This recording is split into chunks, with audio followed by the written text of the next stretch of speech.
Fox has released a number of interview clips with Fantastic Four director Josh Trank and writer-producer Simon Kinberg discussing the cast of the new movie.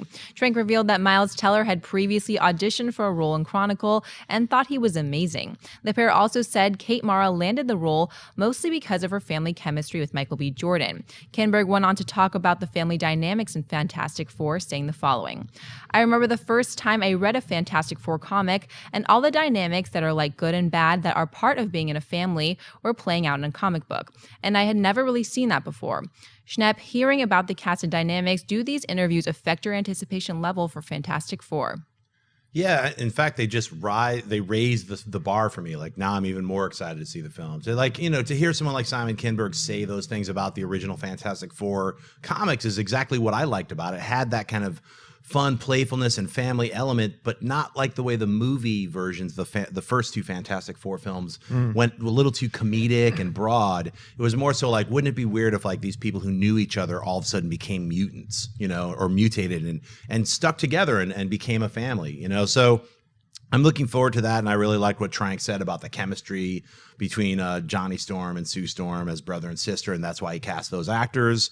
I think that, like, you know, erases any other thoughts that people might have about the situation. And I liked also hearing about Ben Grimm, and he's going to probably have a lot of hidden anger.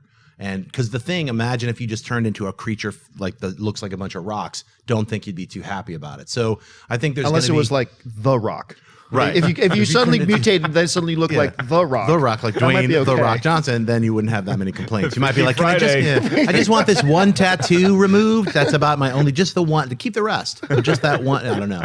I don't know how many complaints. Probably no complaints. But anyway, yeah, I think the interview was great, and it's just a good precursor to actually seeing the film now for me. I completely agree. When the more you hear and the more we learn, like everybody knows, I had negative feelings about this project first of all, because the first two are so bad, and then they decided to go the route of the Fantastic Four babies, and I didn't like that at first. But you know, honestly, ever since that, everything I've seen and everything I've heard has been positive. Blogger Dr. Doom notwithstanding. But I'm willing to give them the benefit of the doubt and see what they mean by that and how does that actually play out. The one thing that I think it was Trank that said this, that was the most intriguing to me in this interview, was Trank saying, look, I've obviously worked with Michael B. Jordan before, and I have always thought, and him and Kinberg just both started nodding, I've always thought that Michael B. Jordan, both on camera and off camera, completely embodies and epitomizes Johnny Storm. And that was exciting to me. Once again, taking away from the fact that his skin color, Johnny Storm being white or black, is actually inconsequential to who his character is. Totally. Completely, unlike, say, you know, I don't know, Black Panther, which his, you know, the color of his skin is kind of relevant to who his character is. Kind of important. Kind of important, but Johnny Storm is not. And the fact that you know what, he nails who Johnny Storm is. Let's get him. And understanding the family dynamics, I've gotten over the whole thing that him now. All other things being equal, I'll still say this. There's a part of me that kind of wishes they got an African-American actress to play sister if they were going to go with Michael, but they've sold me. I have bought into this whole, that they're adopted siblings at this point, and they can still pull off that family dynamic, which is no reason why they shouldn't be able to.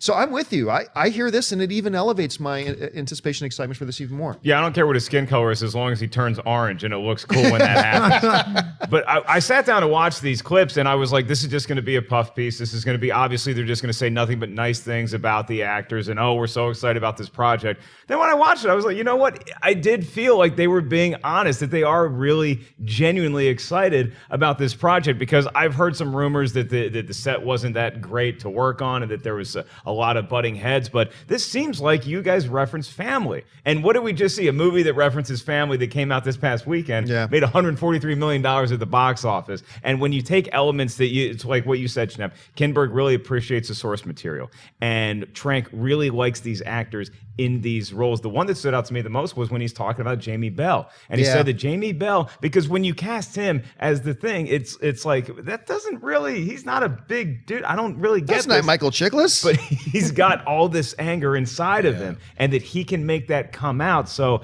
I wasn't negative. I wasn't down on the fact that they were making a Fantastic Four film. I just didn't really care. Now I'm kind of intrigued. And I think we all are really curious to know, John Schnepp, what is this movie going to make opening weekend? I predict the Fantastic Four will make $100 million. That actually might I'm be not a more joking. reasonable one. That's a reasonable one. No, I'm not yeah. joking because I think it's going to be a sleeper hit, and word of mouth will actually escalate the Friday to Saturday. I hope so. As long as it's good. We were talking about that right before the show started. It's like, how can this Fantastic Four not be good? I mean, it's got all the right elements. Yeah, they seem to. You know, the other thing is, there's still some people who aren't sure about Kate Mara playing it. And you know what? I went back and I rewatched House of Cards season 1 a few weeks back.